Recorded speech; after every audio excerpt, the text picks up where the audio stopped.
গো শোনো,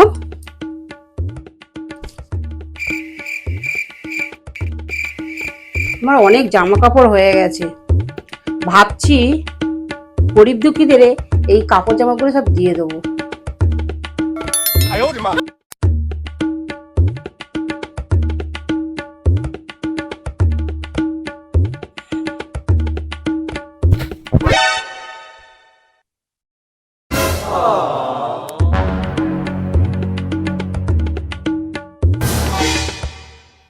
তোমার কি মনে হয় তোমার জামা কাপড় যে পরবে তারা গরিব দুঃখী হবে? তোমার জামা কাপড় যার গায়ে হবে সে মনে হয় সে কি সে গরিব দুঃখী হবে?